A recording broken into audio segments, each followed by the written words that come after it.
Su asistencia a las tertulias de trabajo del primer lunes de cada mes.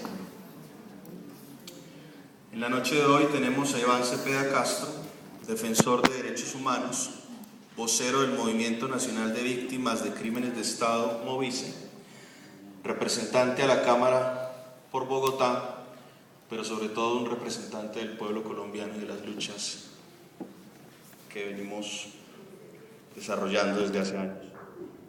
Le agradecemos su presencia. Ahí está.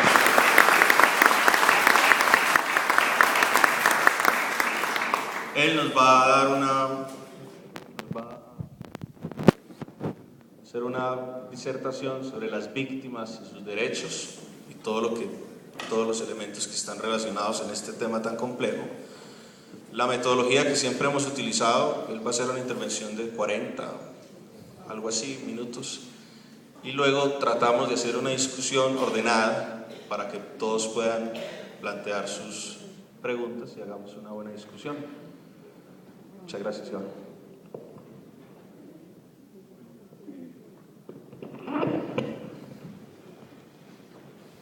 Buenas noches y en primer lugar quiero agradecer a Sede Trabajo y en particular a Jorge Gómez,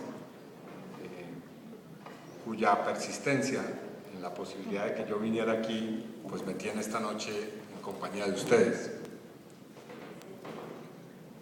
Quisiera en los próximos minutos hacer algunas reflexiones muy puntuales sobre el significado que tiene la lucha por los derechos de las víctimas en el contexto de nuestro país actualmente, y en un gobierno que se proclama como defensor de esos derechos, o por lo menos que dice estar interesado en que esos derechos avancen. Tal vez las primeras reflexiones tengan que ver con el significado que tiene la verdad, la justicia y la reparación para una sociedad como la colombiana. Y sobre esto quisiera señalar que yo represento una posición concreta, que es la del Movimiento Nacional de Víctimas de Crímenes de Estado, que tiene una visión elaborada sobre este tema. ¿Por qué es importante reparar?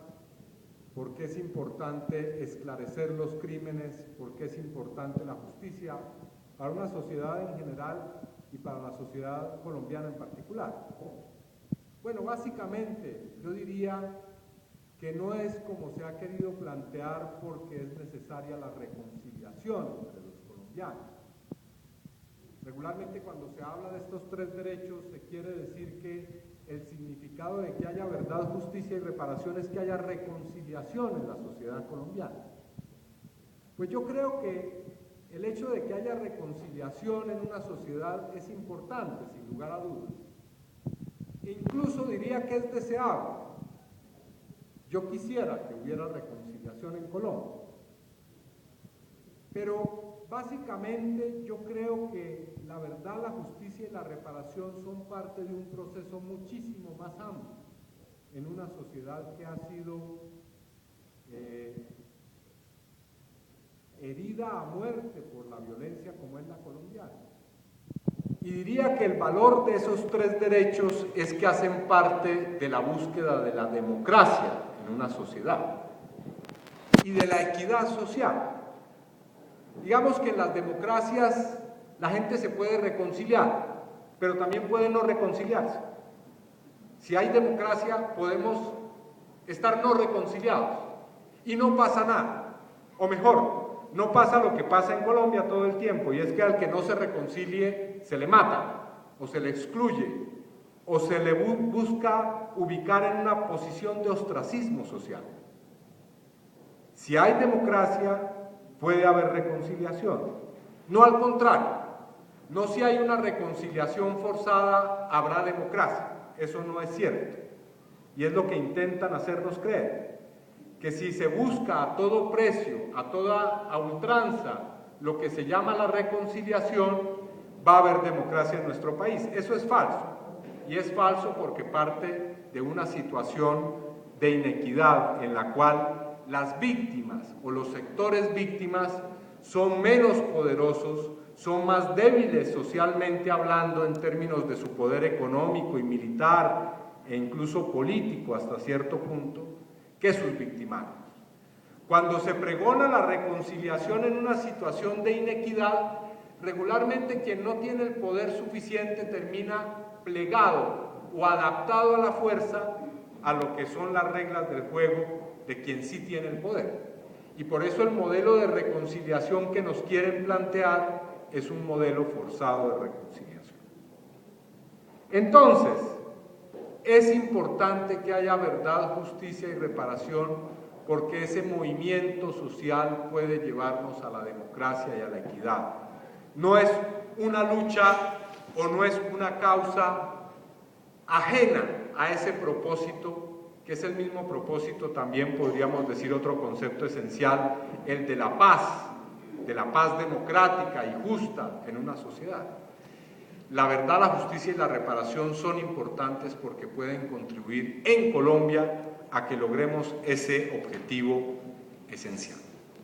Pero eso será posible si realmente esos conceptos de verdad, justicia y reparación corresponden a unos criterios mínimos, corresponden a unas, digamos, claves, a unos elementos claves de ese proceso o de lo que debe ser ese proceso.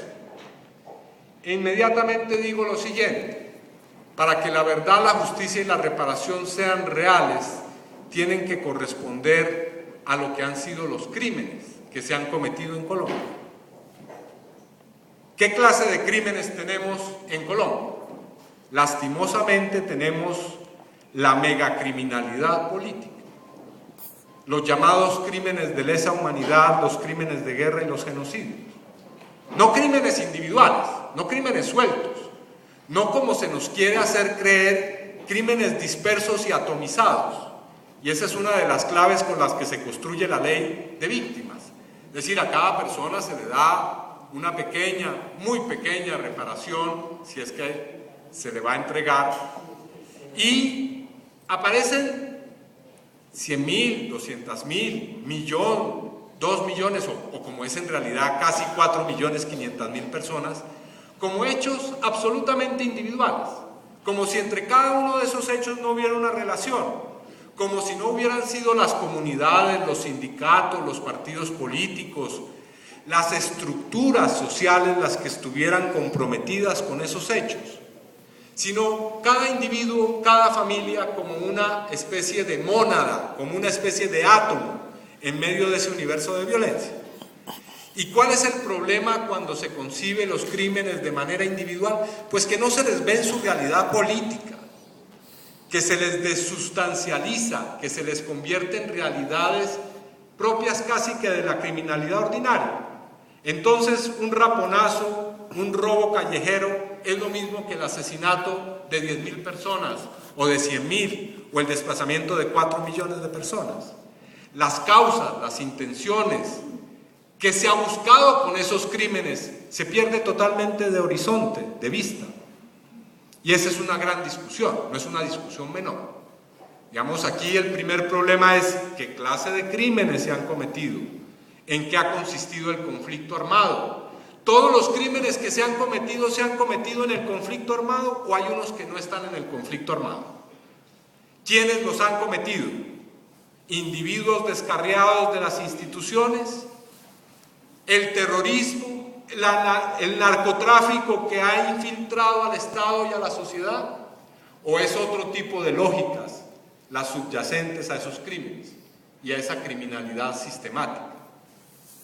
Mi tesis, la que yo defiendo, es que la criminalidad que se ha cometido en Colombia, tanto en el conflicto armado como por fuera del conflicto armado, es una criminalidad que tiene una raíz de poder político y económico. En Colombia no se ha enloquecido Carlos Castaño, Don Berna, bueno, y también los líderes de la guerrilla o los presidentes, sus ministros y los conglomerados económicos. No, aquí hay unas lógicas, unas estrategias unas